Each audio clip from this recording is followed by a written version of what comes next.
Yes, he will be giving us a wonderful talk. His talk is entitled Víctimas del Franquismo, de la insignificancia al significado, or The Victims of Francoism, From Insignificance to Significance. He is a Spanish journalist, as well as co-founder and president of the Asociación para la Recuperación de la Memoria Histórica, the Association for the Recovery of Historical Memory. He will present a historical overview of the struggle of Spanish society against the impunity of the Franco regime in Spain today, and the movement for justice and reparations led by the Association for the Recovery of Historical Memory, which he founded and currently directs. Thank you so much. Muchas gracias. Voy a intentar no hablar rápido y no tan cerca del micrófono.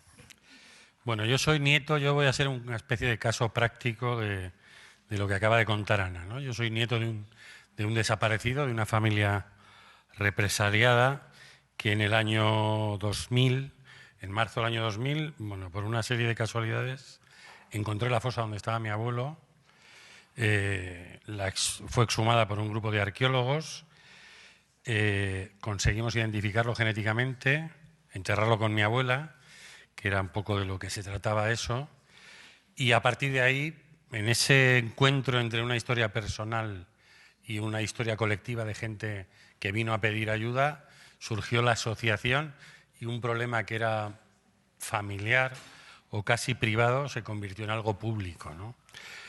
La batalla por la memoria, en el fondo, es una batalla de significados. O sea, es lo único que podemos cambiar en el presente sobre lo que ha ocurrido, ¿no? Es qué significa. Una cuneta donde hay 13 personas enterradas, donde estaba mi abuelo, durante 64 años, era un lugar que los niños de ese pueblo llamaban el Paseo del Corro.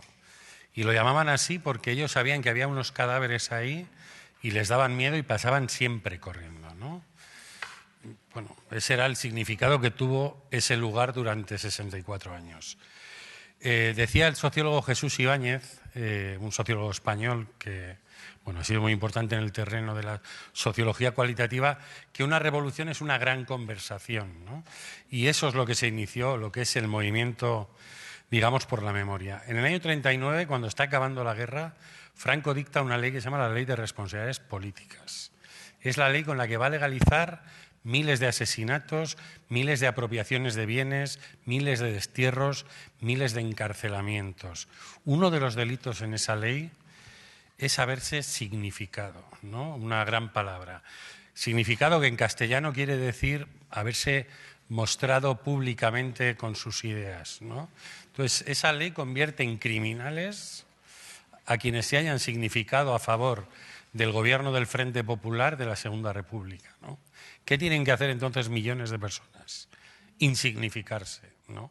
Borrar de su biografía o apartar a un lugar o cavar una fosa dentro de su memoria y esconder allí la vida política que han tenido los 10 años anteriores, ¿no? No sé si eso neurológicamente, esas neuronas donde alguien esconde algo que está prohibido, pueden cambiar o están teñidas de algún modo porque es algo que no conviene tocar, ¿no? Muchas veces los familiares en reuniones, sobre todo la generación de los hijos, decían una frase que en España se suele escuchar con cierta ironía, ¿no? Que es que me ha dicho mi madre que no me signifique, ¿no? Bueno, lo que le han pedido es que sea insignificante, que no sea, ¿no? Que haya dejado de ser. Y eso es lo que ha pasado con una importante identidad colectiva en España que le dio el 12 de febrero de 1936 la victoria en unas elecciones a la izquierda. A partir de ahí se produce una especie de gran fenómeno migratorio, ¿no? Pero dentro de la cabeza de millones de personas que tienen que expatriarse de su propia biografía.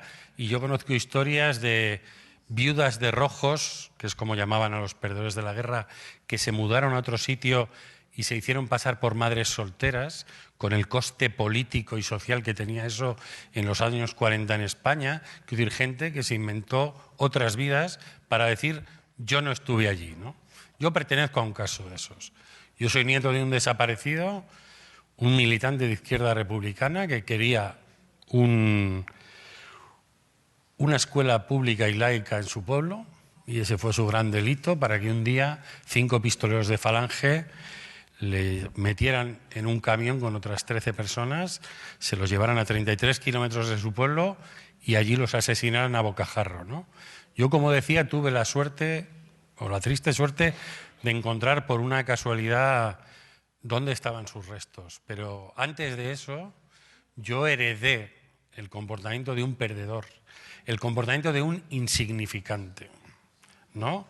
Es como los replicantes, pues estábamos en España los insignificantes, dentro de una especie de apartheid, porque en España había una clase social con todos los derechos y otra que o tenía que irse, como se fueron 500.000 de personas al acabar la guerra y 2 millones entre los años 50 y 60, que como eran hijos de perdedores y no tenían oportunidades, tenían que irse del país y emigraron a América Latina, a Centro Europa, a donde fuera, ¿no? Pero yo he sido un insignificante. ¿Y en qué consiste la vida de un insignificante? En camuflarse.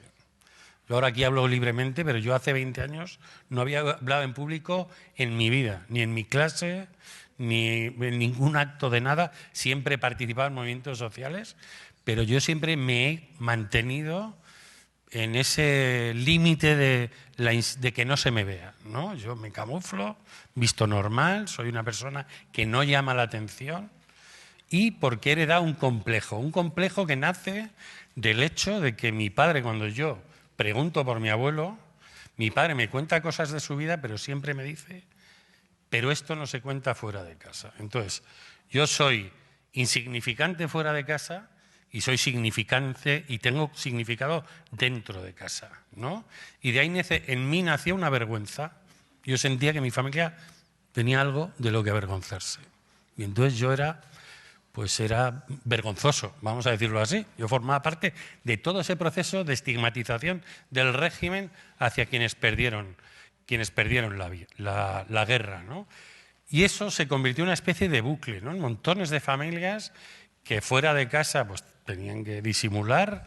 Yo he estudiado en colegios del Opus Dei, o sea, católicos. Mis padres jamás fueron a misa, no eran creyentes, pero estaban camuflando a sus 6 hijos para que parecieran normales, ¿no? Que no había ningún desorden en esta familia, ¿no? Y curiosamente, la primera vez que yo hablé en público fue sobre la fosa de mi abuelo. En septiembre del año 2000 presentamos una placa que íbamos a poner allí y yo con un papel muriéndome de vergüenza y con la mano temblorosa, pues expliqué un poco lo que queríamos hacer de exhumar la fosa, ¿no? 10 años después, cuando yo ya había roto un montón de límites que me habían impuesto y otros que me los había construido yo mismo, en ese mismo lugar, celebrando los 10 años de la exhumación de la fosa, a mí me sale una frase que luego me pareció brutal, que fue: aquí nació mi silencio y aquí murió mi silencio, ¿no? Yo empecé a callarme cuando mataron a mi abuelo, que fue 30 años antes de que yo naciera. Y dejé de hacerlo cuando lo exhumamos, lo enterramos con mi abuela y nos atrevimos públicamente a decir quiénes somos. O sea, pudimos dejar de ser insignificantes, ¿no? Porque cuando uno no puede hablar, no puede curar, ¿no? No puede transmitir, ni cuando no puede ni cuando no quiere. Tampoco puede curar cuando no quiere, ¿no? Yo recuerdo un hombre, por ejemplo, Senén García, en una exhumación estábamos exhumando a su padre y él durante 3 días no contó nada de su padre, pero estaba allí con cierto miedo y todo el rato se frotaba así las manos y decía: todo lo que brota lo cortan. Y de vez en cuando repetía esa frase. Estaba hablando de lo que fue la Segunda República, que cuando brotó la cortaron, y estaba hablando del miedo que tenía al pie de la fosa de su padre de que alguien viniera a agredirnos allí, ¿no? Entonces, si yo hago un hilo, puedo conectar esa frase con una frase que mi padre, el huérfano del abuelo republicano asesinado, me decía a mí en la adolescencia, que es: el que vive de sueños muere de realidades. O sea, toda una filosofía aplicada a un país, ¿no? Deja de pensar que esto puede ser otra cosa, porque los sueños matan. Y es la forma en la que a mí me educaron. En la transición hubo intentos de hacer otra cosa en España. Hubo exhumaciones hechas por familiares sin arqueólogos, sin forenses, con amor, un pico y una pala. Nosotros tuvimos nuestras abuelas de Plaza de Mayo, mujeres que durante 40 años, por ejemplo en La Rioja, se tiraron delante de excavadoras, tiraron vallas y defendieron una fosa donde había 400 hombres hasta que acabó la dictadura, compraron ese suelo y construyeron encima un cementerio civil. Mujeres que eran analfabetas, pero que han sido unas enormes defensoras de los derechos humanos, lo que demuestra cuán humanos son, que no hace falta haberlos leído para jugarse la vida por ellos, ¿no? Esas mujeres, ¿qué ha pasado en España?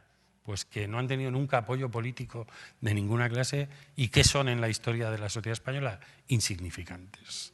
Insignificantes porque precisamente la transición española fue un intento por perpetuar la insignificancia. Si fue algo, es eso, ¿no? Más allá de que nos hablen de que nos reconciliamos, que es una palabra que siempre suena muy hermosa, pero que muchas veces o casi siempre está vacía, porque es una especie de pirueta semántica, ¿no? El intento de toda esta gente que estaba exhumando fosas, que incluso crearon un tribunal cívico internacional contra los crímenes de la dictadura, con el hijo de Bertrand Russell, como son los tribunales Russell que hay ahora, ya crearon uno entonces, o sea, se distanciaron de lo que ocurría en el Parlamento de mi país.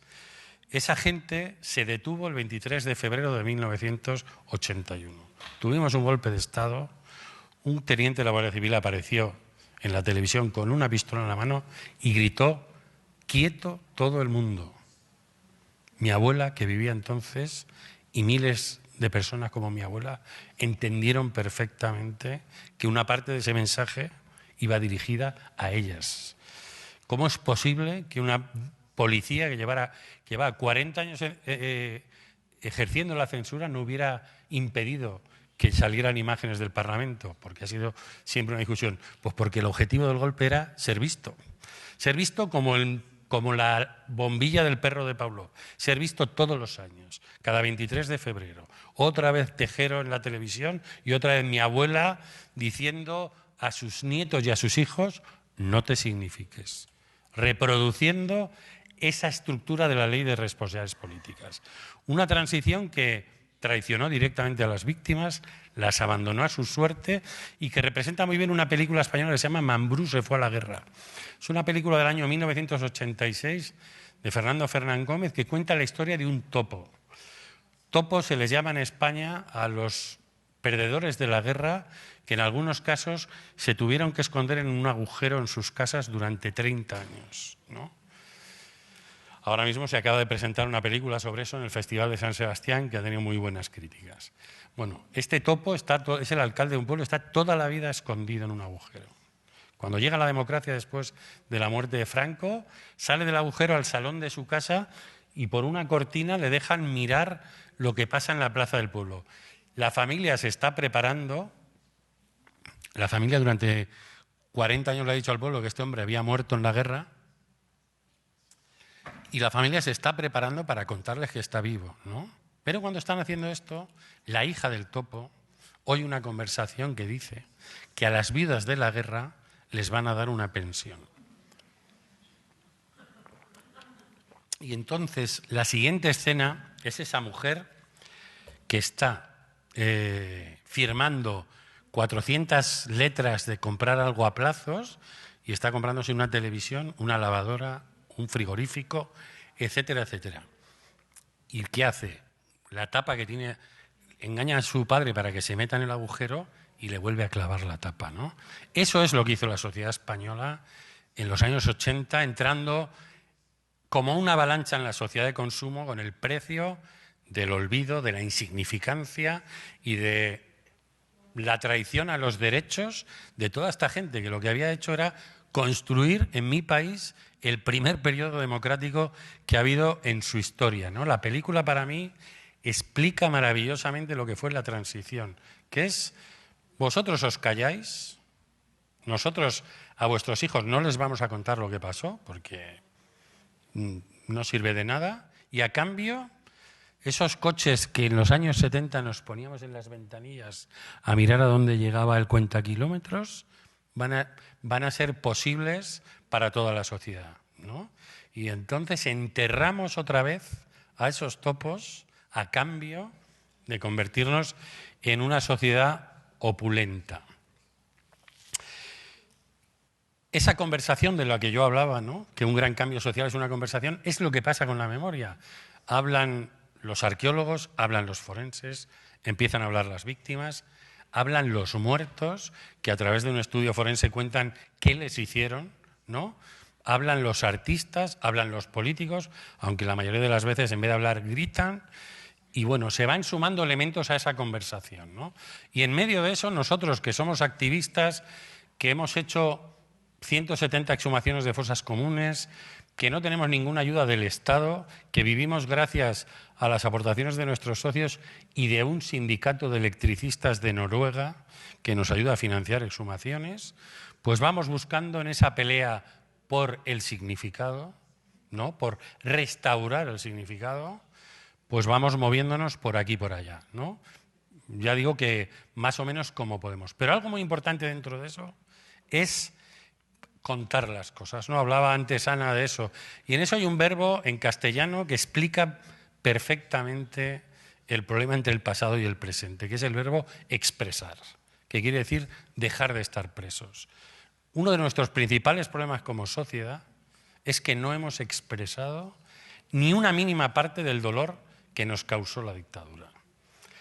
En España ha habido un pacto de silencio académico, mediático, cultural, literario, cinematográfico, etcétera, etcétera.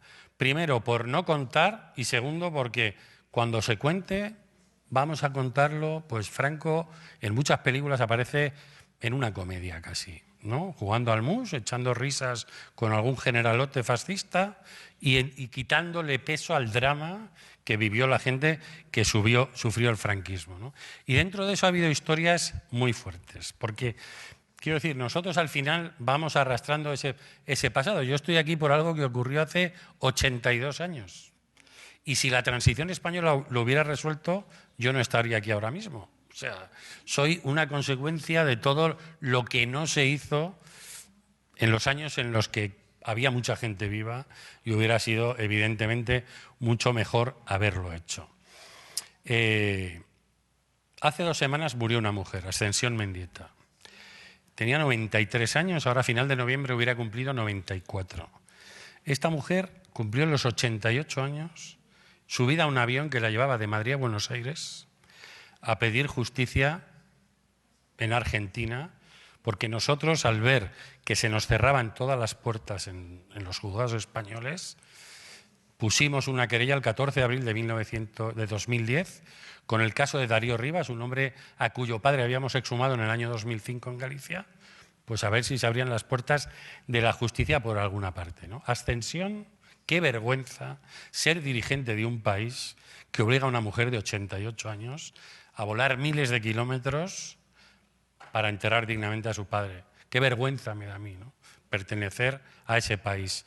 Pero es lo que le tocó. Y ella se pasó la vida luchando, consiguió que una instrucción de Argentina diera una orden a un juzgado español para exhumar esa fosa, y nosotros la exhumamos en el año 2000, primero en el 2015, pero ahí no estaba su padre, dio negativo la prueba de ADN, y luego en 2017. Y en ese verano ella pudo enterrarlo. Ascensión ha muerto hace 2 semanas y ahora está enterrada con su padre. Yo he hablado muchas veces con ella de su historia, ¿no? Y ella decía frases brutales, ¿no? Se acordaba mucho de su padre, de si habría muerto al momento, habría quedado herido esa noche, y decía una frase que es brutal. Dice, mi pobre padre, que pasó bajo la tierra toda la vida. Es bestial, bestial, ¿no? Porque explica la vida de un país donde ha estado metida en las cunetas, ¿no? Esta mujer, que ha hablado con mucha gente de su caso, o sea, que le ha contado su historia a mucha gente, tuvo la desgracia de ser la persona que con 13 años, un día, 2 falangistas llamaron a la puerta de su casa, a la hora después de la comida. Ella se levantó, preguntaron por su padre, ella le dijo, está durmiendo la siesta. Allí lo agarraron y no lo volvió a ver. Y ella arrastró toda su vida esa culpa, haber tenido la desgracia de estar detrás de esa puerta, ¿no? Cuando enterró a su padre fue muy impresionante porque en el momento en que entraba la caja en la tumba, pegó un grito atroz, que era como rompía una coherencia. Ella siempre es muy tranquila hablando, y de repente tenía aquí un grito desde el año 1939 que estaba esperando a ser gritado, ¿no? Un grito donde estaban metidos miles de significados de lo que una familia como esa tuvo que atravesar durante 40 años, ¿no? Y luego 40 en democracia que ninguna institución española le ayudó a encontrar los restos de su padre, ¿no? Que por fin enterró y que ahora pues, la vida ha querido que estén enterrados juntos, ¿no? En esa conversación lo que vendió España es que su transición había sido ejemplar. Había que imitarla en todo el mundo. Cada vez que un régimen caía en América Latina, llegaba la Fundación Telefónica con una macroexposición sobre la transición para decirle a los peruanos de Fujimori o a los mexicanos del PRI, este es el camino, ¿no? El camino de la impunidad. Incluso yo me he reunido en Madrid 2 veces con la Comisión de la Verdad de Corea del Sur, que se formó en el año 2005 y que visitó Madrid, que yo no entendía por qué, y en la segunda visita me atreví a preguntarles porque querían ver si era el modelo que había que imitar, ¿no? Un modelo que es total impunidad, ¿no? Así son las cosas. ¿Qué pasa? Que esta conversación ha querido ser rota y hay muchas técnicas para romperla, ¿no? Una es un golpe de Estado que asusta y que te garantiza que la mayoría de los que vivieron esos acontecimientos se van a morir sin hablar.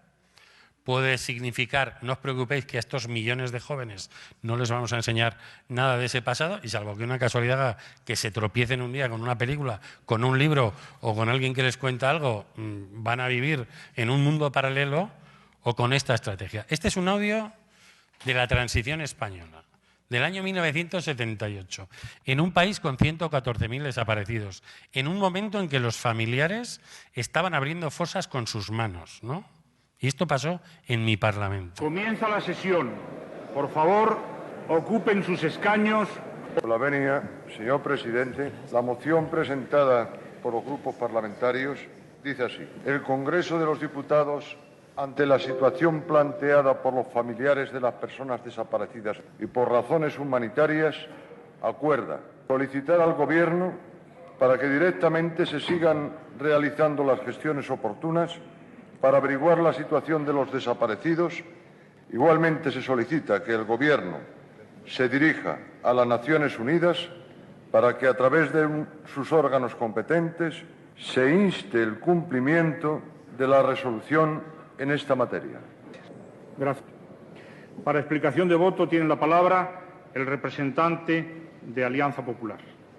Señor presidente, señoras y señores diputados, el Grupo Parlamentario de Alianza Popular ha votado en contra de la alteración del orden del día por entender que esta Cámara debe dedicar el mayor tiempo posible del escaso tiempo que dedica a plenos al trabajo parlamentario propiamente dicho y el menor posible a declaraciones simbólicas o retóricas cuando éstas no sean estrictamente necesarias.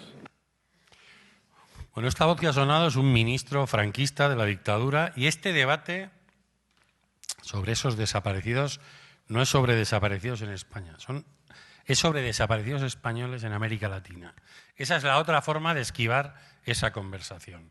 España durante unos años ha sido la campeona del mundo en la justicia universal. Ha tenido causas abiertas de Argentina, de Chile, de Guatemala, de Ruanda, del Tíbet, la tiene ahora del Sáhara, por desapariciones y violaciones de derechos humanos. Pero nunca ha investigado sus propios crímenes, ¿no?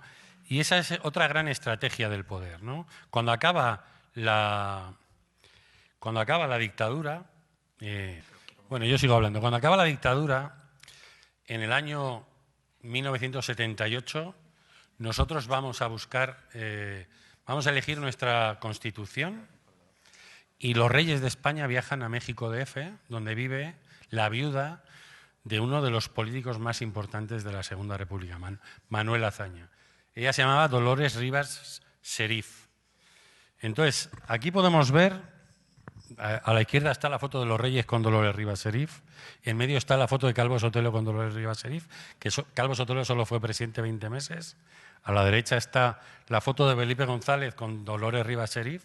Cuando Aznar llega al poder ya no vive Dolores Rivas Serif, pero ahí está abajo a la izquierda en Moscú con niños de la guerra y se lo está pasando muy bien. Los mismos niños que él insulta dentro de España, pues con ellos se los pasa muy bien en Moscú.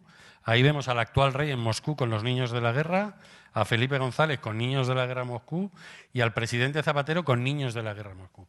Ningún presidente del gobierno de España en 42 años ha hecho un acto público con quienes perdieron la guerra o quienes lucharon contra la dictadura después. Toda una estrategia de aparentar, de marketing geopolítico, para aparentar fuera que con el pasado nosotros no tenemos ningún problema. Lo tendrán otros. Lo tienen los argentinos, lo tienen, pero nosotros, o en Asia, en África, pero nosotros no tenemos ningún problema con el pasado, ¿no?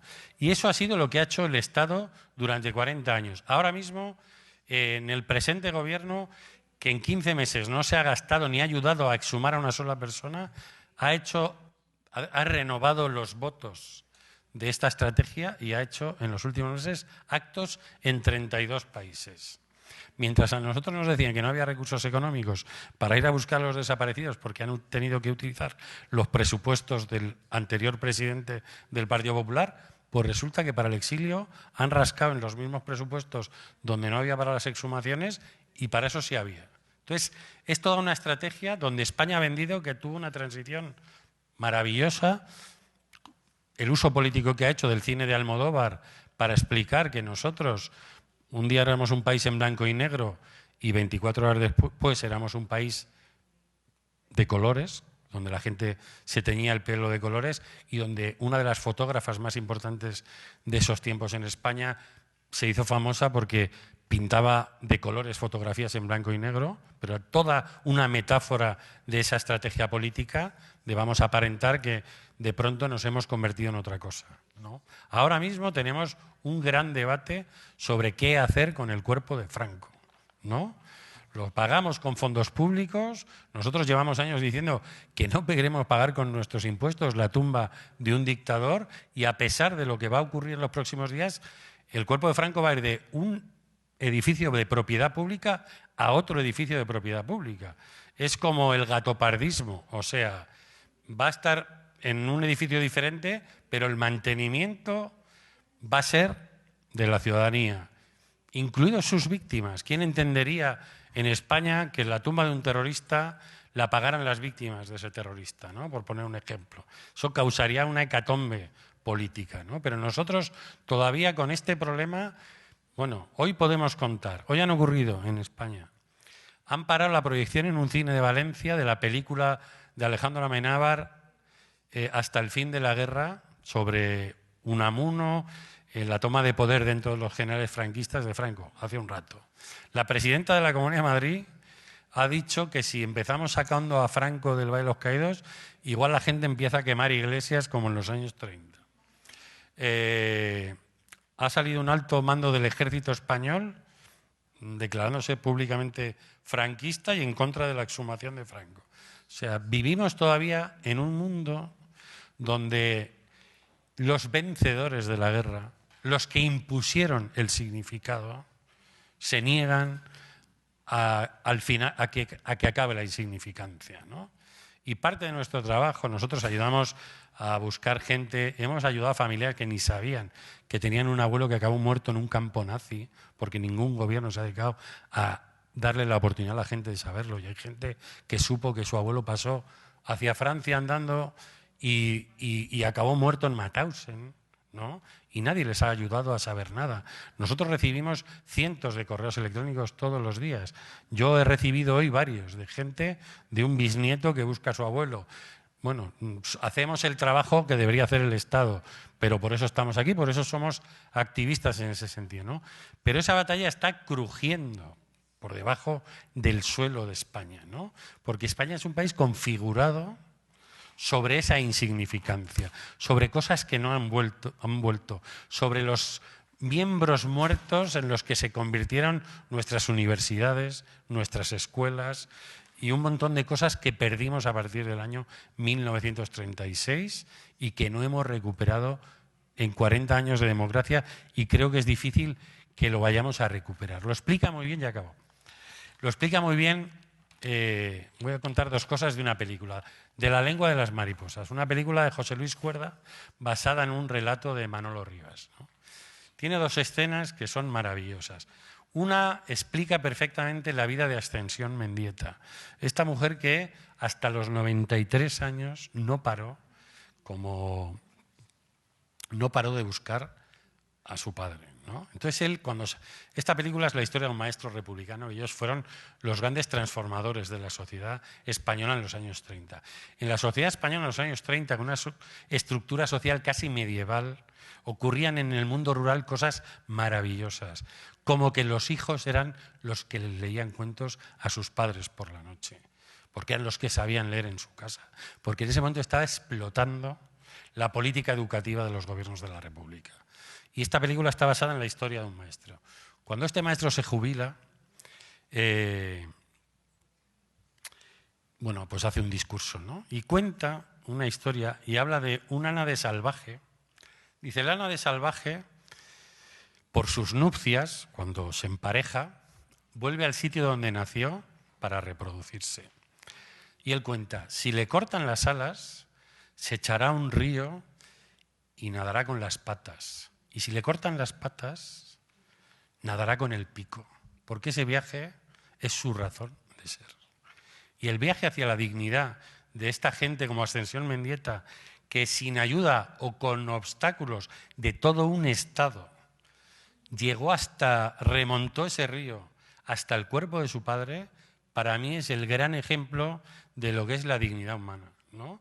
Esa capacidad, porque era una mujer muy frágil, de no parar, porque no paró en 92 años, hasta que consiguió cerrar esa puerta que desgraciadamente ya había abierto el 15 de abril de 1939. Y luego esta película explica muy bien lo que es el significado y lo que fue la Segunda República en España.